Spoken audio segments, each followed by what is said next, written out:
अस्सलाम वालेकुम dear viewers, आप देख रहे हैं सिंधी टीचर। मैं आपको बुनियादी सिंधी, बेसिक सिंधी, स्टार्टिंग सिंधी, सिंधी कायदे अलिफ़बे से पढ़ाने की कोशिश कर रही हूँ। उसके बाद हमने स्टार्ट किया है class 3 to class 7 Sindh text book board के हम कंप्लीट पढ़ चुके हैं। जो चैप्टर पढ़ा है उसका मुकम्मल उर्दू तर्जुमा भी किया है। उसमें जो भी एक्सरसाइजेस थे, क्वेश्चन आंसर, अल्फाज मायने, अल्फाज जुमले, खुलासे, वो हम सॉल्व कर चुके हैं। उसके बाद गाबा सिंधी क्लास 4 हम कंप्लीट पढ़ चुके हैं with solve exercises. In classes के अलग से प्लेलिस्ट बने हुए हैं, आप अपनी क्लास के मुताबिक जाके पढ़ सकते हैं।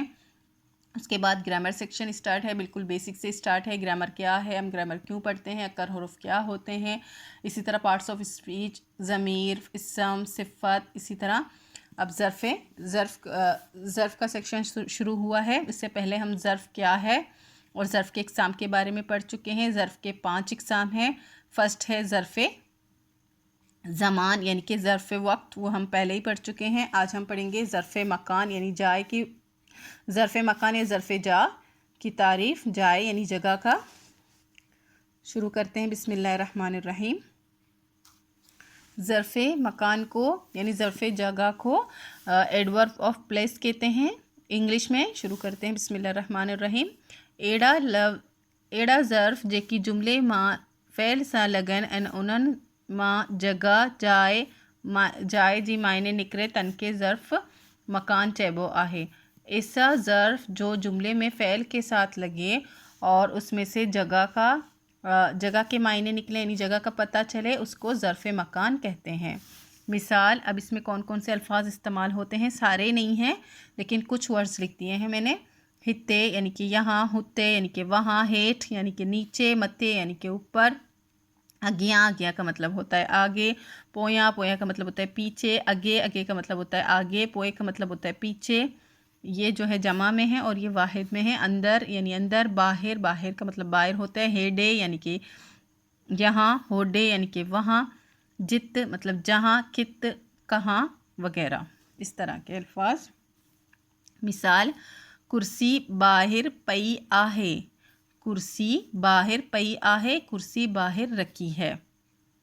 अब बाहर इसमें क्या हो गया, जगह का पता चल रहा है। कुर्सी कहाँ रखी है, कुर्सी बाहर रखी है। ये जो बाहर है ये ज़र्फ़ मकान है।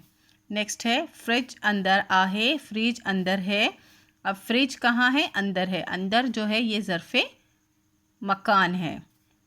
पखो मत्ते लगल आहे, पंखा ऊपर लगा हुआ है। अब हम कहेंगे पंखा लगा हुआ है। अब कहाँ का नहीं पता, कहाँ लगा हुआ है, तो कहाँ हमें कहाँ से पता चल रहा है, मत्थे का मतलब होता है ऊपर, पंखा ऊपर लगा हुआ है, तो ये मत्थे जो है ये हो जाएगा ज़र्फ़ मकान। हितवे यानी कि यहाँ बैठो। अब बैठो होता तो उसमें से हमें कुछ नहीं पता चलता।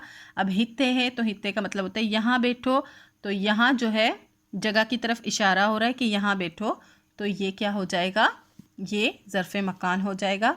बाहर डिस केर आयो आहे, बाहर देखो कोई आया है। बाहर डिस, अब बाहर जो क्या है, डिस केर आयो आहे ये होगा तो हमें नहीं पता कि हमें कहाँ देखना है, लेकिन यहाँ लिखा हुआ है बाहर डिस केर आयो आहे, बाहर देखो कोई आया है, तो बाहर क्या है, ये हो जाएगा ज़र्फ़ मकान। हेडाइन अच, यहाँ आओ। आप किसी को बुला रहे हो तो आप कहेंगे यहाँ आओ, तो उस जगह की तरफ आप इशारा कर रहे हैं। हेडाइन का मतलब होता है यहाँ, तो यहाँ जो है उससे जगह का पता चल रहा है, ये भी ज़र्फ़ मकान की एक मिसाल है। अच्छ का मतलब होता है आओ।